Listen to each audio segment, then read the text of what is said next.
Akalulu kwani? Akalulu Nambi. Bwatyo Yolamu Baguma omutuuze w'e Katabi mu Wakiso bwe yalumba omukulembeze w'eggwanga ng'ennaku z'omwezi 11 omwezi ogwokusatu 2025 bwe yali ng'anoonyeza munnakibiina kye Farida Nambi Akalulu ku kifo ky'omubaka wa Paalamenti owa Kawempe North.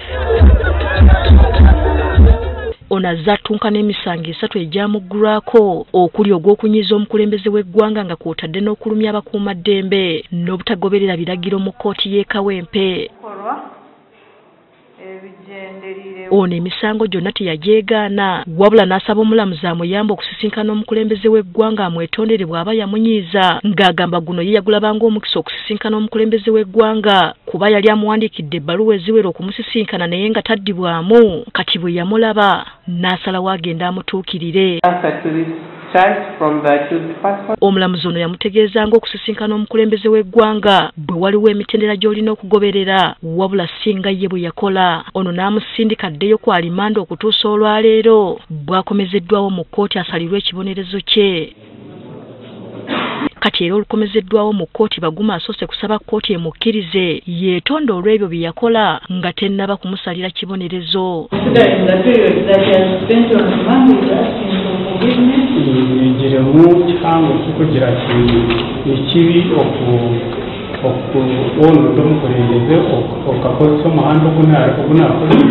Omulamuzi Roselyn Nsenge erazzemu okumutegeeza nti olulala bw'aba ayagala okusisinkana omukulembeze w'eggwanga agoberera emitendera emituufu.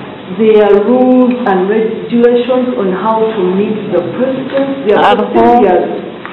Bw'atyo amusalidde okwebaka ku mmeera eruzira emyezi 15 olw'okuba tamalidde kkooti budde ate muvubuka muto kati n'abalala ababadde bateekateeka okukikola balabire ku ye. You are a young man and I would want to give you another chance. Okiri muto naza kuhayo chance endiijo.